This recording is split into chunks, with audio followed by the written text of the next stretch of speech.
இப்போ இந்த psychology of money அப்படின்ற புக் வந்து பார்த்தீங்கன்னா ரொம்ப பிரபலமாச்சு. இப்போ ரீசெண்டாக உங்கள் எல்லாருக்குமே தெரிஞ்சிருக்கும். அந்த புக்கில் சில முக்கியமான ஒரு 5 விஷயத்தை பற்றி நான் வந்து இந்த வீடியோவில் உங்களுக்கு சொல்லலான் இருக்கேன். அது கண்டிப்பாக உங்களுக்கு யூஸ்ஃபுல்லாக இருக்கும். ஸோ ஃபினான்ஷியல் ஃப்ரீடம் அப்படின்றது என்னென்னா, நீங்கள் வந்து ஒரு வேலை செஞ்சு தான் உங்கள் வாழ்க்கையை ரன் பண்ணணும் அப்படின்ற இடத்துல இல்லாமல், அதாவது பணம் சம்பாதிக்கிறதுக்காக நீங்கள் வேலை செய்ய வேண்டிய அவசியம் இல்லாமல் இருக்கிற ஒரு ஸ்டேஜுக்கு பேர் தான் ஃபினான்ஷியல் ஃப்ரீடம். இந்த புக்கில் என்ன சொல்கிறாங்க அப்படின்னா, நீங்கள் வந்து பொருட்களை வாங்குறதுக்கு மட்டும் நீங்கள் பணத்தை வந்து பயன்படுத்திக்கிட்டே இருக்கக்கூடாது. அப்படி பயன்படுத்திக்கிட்டே இருந்தீங்கன்னா என்ன ஆகும்னா, நீங்கள் சம்பாதிப்பீங்க, உங்கள் அக்கௌண்ட்டில் பணம் இருக்கும், அந்த பணத்தை எடுத்து நீங்கள் ஏதோ பொருள் வாங்கிட்டீங்கன்னா உங்கள் அக்கௌண்ட்டில் திருப்பி பணம் வந்து கம்மியாயிடும். அப்போ நீங்கள் ஃப்ரீடத்தை அச்சீவ் பண்ணுறது வந்து தள்ளி போயிட்டே இருக்கும். இப்போ இந்த ஃபோர்காஸ்ட் ரிப்போர்ட்டெல்லாம் நீங்கள் வந்து ரொம்ப ஆர்வமாக போய் படிக்கிறதுக்கு முன்னாடி, இதுக்கு முன்னாடி இதில் இந்த விஷயத்தெல்லாம் என்ன நடந்தது, அதாவது ஹிஸ்ட்ரியை போய் படிங்க அப்படின்னு அவர் சொல்கிறாரு. உங்கள் வாழ்க்கையில் ஏதாவது ஒரு பெரிய மாற்றத்தை ஏற்படுத்த முடியும் அப்படின்னா அது வந்து பவர் ஆஃப் காம்பவுண்டிங்னால மட்டும்தான் பண்ண முடியும்.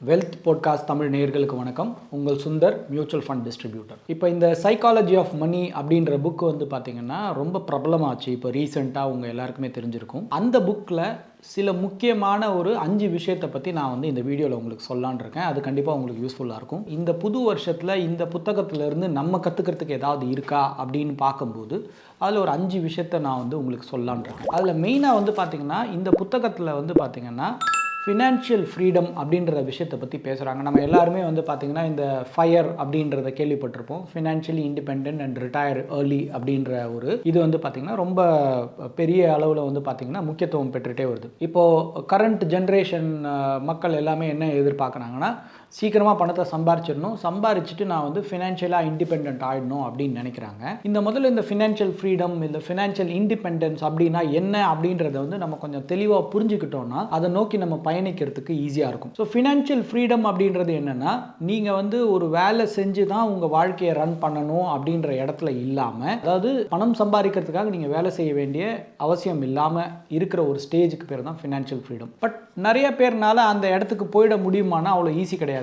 நான் இப்போ ஏதோ ஒரு வேலையில் ஒர்க் பண்ணிகிட்ருக்கேன், அதனால் எனக்கு ஒரு சம்பாத்தியம் வருது, அதை நம்பி தான் நானோ இல்லை என்னோடய குடும்பமோ இருக்குது அப்படின்னா நம்ம வந்து அந்த ஃபினான்ஷியல் ஃப்ரீடத்தை அச்சீவ் பண்ணலைன்னு அர்த்தம். அப்போ ஃபினான்ஷியல் ஃப்ரீடத்தை அச்சீவ் பண்ணுறது கஷ்டமான ஒரு கஷ்டமான விஷயமும் கூட, ஆனால் நீங்கள் கொஞ்சம் பிளான் பண்ணி பண்ணிங்கன்னா அதை ஆக்சுவலாக அடைய முடியும். முதல்ல இந்த ஃபினான்ஷியல் ஃப்ரீடம்னா என்னன்னு இந்த புக்கில் ரொம்ப அழகாக ஒரு டெஃபினேஷன் கொடுத்துருக்காங்க. It is the ability to do what you want to do, with whom you want to do, with how long you want to do அப்படின்ட்டு சொல்லிட்டு, அதுக்கப்புறமா time is the biggest dividend money can buy அப்படின்னு சொல்லியிருக்காங்க. So சிம்பிளாக என்ன சொல்கிறாங்கன்னா, நீங்கள் எதை செய்யணும்னு நினைக்கிறீங்களோ அதை நீங்கள் செய்ய முடியும் அப்படின்னாலும், எவ்வளோ நேரம் அதை செய்யணும்னு நினச்சிங்கன்னாலும், யார் கூட செய்யணும்னு நினச்சிங்கன்னா அந்த மாதிரி உங்களால் உங்கள் வாழ்க்கையை ரன் பண்ண முடியும் அப்படின்னா அதுக்கு பேர் தான் ஃபினான்ஷியல் ஃப்ரீடம் அப்படின்னு சொல்கிறாங்க. இந்த பணம் நம்ம சம்பாதிக்கிறது எதுக்காக அப்படின்னு கேட்டால் நிறைய பேருக்கு எதுக்காகன்ற கேள்விக்கு பதிலே தெரியாது.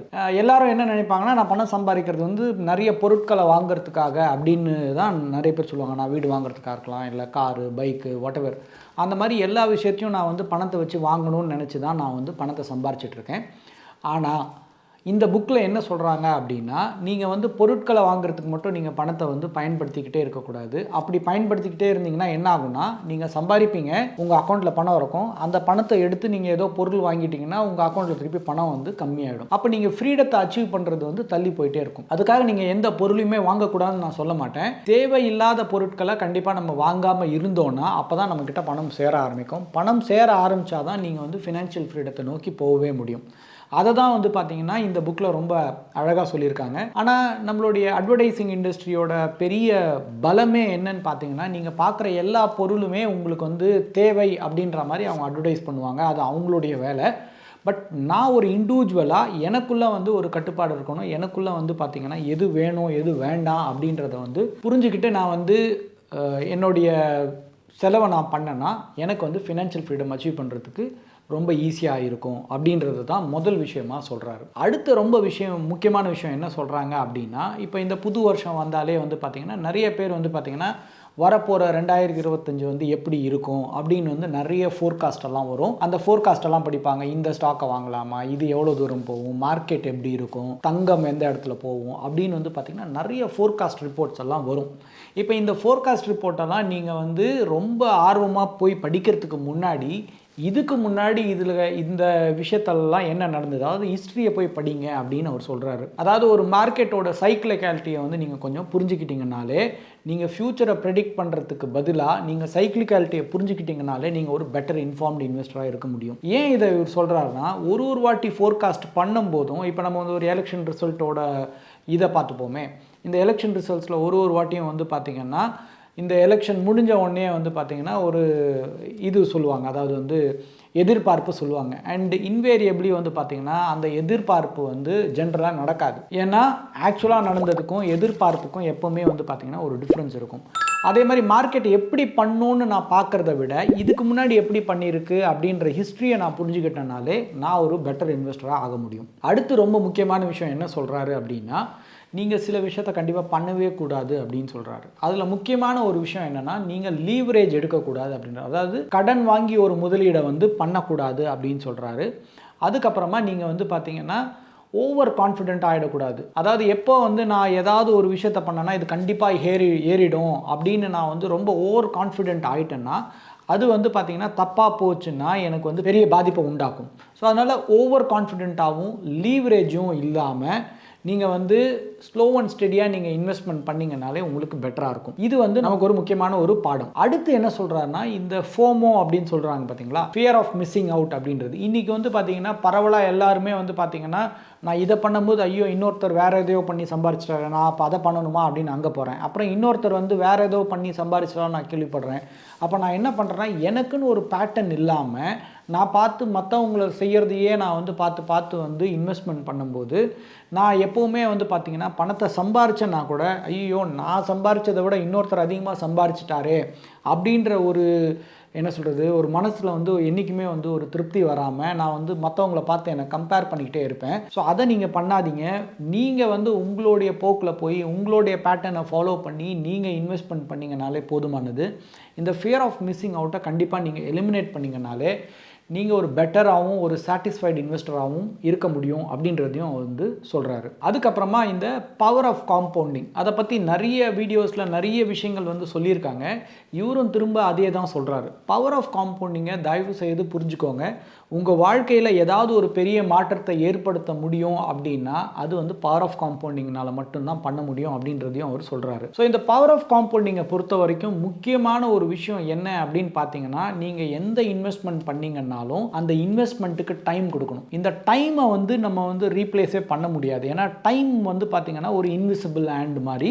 நம்ம எல்லாருக்கிட்டையுமே வந்து 10 வருஷம் 20 வருஷம் 30 வருஷம் டைம் இன்வெஸ்ட்மெண்ட் பண்ணி வெயிட் பண்ணுறதுக்கான ஆப்பர்ச்சுனிட்டி நிறைய பேர்கிட்ட இருக்கும். அவங்க கூட வந்து பார்த்திங்கன்னா இந்த லாங் டேர்ம் யோசிக்காமல் ரொம்ப ஷார்ட் டேர்ம்லேயே யோசிக்கிட்டே இருப்பாங்க.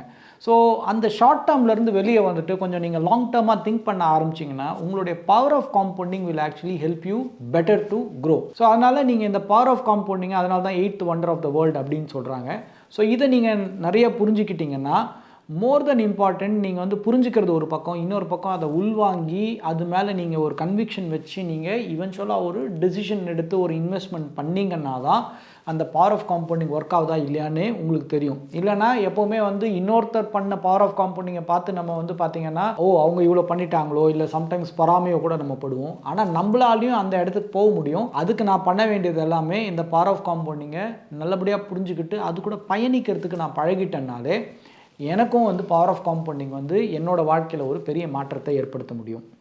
அதுக்கப்புறமா முக்கியமாக சொல்கிற விஷயம் என்னென்னா, சிம்பிள் இஸ் மோர் காம்ப்ளெக்ஸ் அப்படின்றதையும் சொல்கிறாரு. அதாவது சிம்பிள் எப்படி ரொம்ப காம்ப்ளெக்ஸாக இருக்கும் அப்படின்னு எல்லாருக்குமே கேள்வி வரும். இந்த இன்வெஸ்ட்மெண்ட்டில் வந்து பார்த்திங்கன்னா எப்போவுமே வந்து சிம்பிளாக இதை பண்ணுங்கள், ரொம்ப டிசிப்ளின்டாக பண்ணுங்கள், ரெகுலராக இன்வெஸ்ட் பண்ணுங்கள், லாங் டேர்ம் வெயிட் பண்ணுங்கள் அப்படின்ற ஐடியா வந்து பார்த்திங்கன்னா ரொம்ப சிம்பிளான ஒரு விஷயம் தான். ஆனால் இதை எல்லாராலையும் பண்ண முடியுமா அப்படின்னு பார்த்தீங்கன்னா எல்லாருனாலையும் பண்ணவே முடியாது. ஏன் அப்படின்னா இது ஈஸியாக இருக்கே, இதில் எப்படி நான் பணம் சம்பாதிக்க முடியும் அப்படின்ற கேள்வி தான் வருமே தவிர இதை விட நான் ஏதாவது பெருசாக பண்ணி இல்லை ஏதாவது ஒரு காம்ப்ளெக்ஸாக ஒரு ஸ்ட்ராட்டஜி பண்ணி அந்த மாதிரி நான் பணத்தை சம்பாதிக்கணும் அப்படின்றது தான் வந்து பார்த்திங்கன்னா நிறைய பேரோட ஒரு கேள்வியாக இருக்குது. அப்போ சம்டைம்ஸ் நான் காம்ப்ளெக்ஸாக ஒரு ஸ்ட்ராட்டஜி பண்ண என்ன ஆகுனா, சம்டைம்ஸ் என்னுடைய ஸ்ட்ராட்டஜி தப்பாக போச்சுன்னா என்னுடைய கேபிட்டலையே நான் லாஸ் பண்ணலாம். கேபிட்டல் லூஸ் பண்ணேன் அப்படின்னா என்னோடய பவர் ஆஃப் காம்பவுண்டிங் எனக்கு ஃபேவரபுளாக ஒர்க் பண்ணுறதுக்கு பதிலாக நெகட்டிவாக ஒர்க் பண்ண ஆரம்பிச்சிடும். ஸோ அதனால் நீங்கள் வந்து சிம்பிள் இஸ் மோர் காம்ப்ளெக்ஸ்னு ஏன் சொல்லுவாங்க அப்படின்னா ரொம்ப சிம்பிளான விஷயத்தை யாருமே எடுத்துக்க மாட்டாங்க. அதுவும் இன்வெஸ்டிங்கில் நீங்கள் எடுத்துக்காமல் போனீங்கன்னா உங்களுடைய இன்வெஸ்ட்மெண்ட் ரிட்டர்னை மறந்துடுங்க, ஆக்சுவலாக நெகட்டிவ் ரிட்டர்ன் பண்ணுறதுக்கான வாய்ப்புகள் கூட இருக்குது. ஸோ அதனால் இந்த புது வருஷத்தில் நீங்கள் இந்த சொல்லப்பட்ட சில விஷயங்களை மெயினாக நல்லபடியாக புரிஞ்சுக்கிட்டு உங்களுடைய இன்வெஸ்ட்மெண்ட் டிசிஷன்ஸை சரியாக எடுத்தீங்கன்னா வரப்போகிற காலங்களில் உங்களுக்கு கண்டிப்பாக ஒரு பெரிய கார்பஸோ ஒரு பெரிய தொகையோ க்ரியேட் பண்ணுறதுக்கான வாய்ப்பு இருக்குது. ஸோ அதனால் இந்த சொன்ன தகவல்கள்லாம் உங்களுக்கு கண்டிப்பாக பயனுள்ளதாக இருக்கும்னு நம்புகிறேன். உங்களுக்கு இதே மாதிரி ஏதாவது ரிலேட்டட் கேள்விகள் இருந்தாலும் நீங்கள் நம்மளுடைய கமெண்ட் பாக்ஸில் கேள்விகளை போட்டிங்கன்னா வரப்போகிற வீடியோவில் அதுக்கு உண்டான விளக்கங்களை கொடுக்கறதுக்கு நாங்கள் தயாராக இருக்கோம். இந்த வீடியோவை பார்த்ததுக்கு மிக்க நன்றி. இந்த வீடியோ உங்களுக்கு பிடிச்சிருந்தா லைக் பண்ணுங்கள், ஷேர் பண்ணுங்கள், கமெண்ட் பண்ணுங்கள். மறக்காமல் வெல்த் பாட்காஸ்ட் தமிழை சப்ஸ்கிரைப் பண்ணுங்கள்.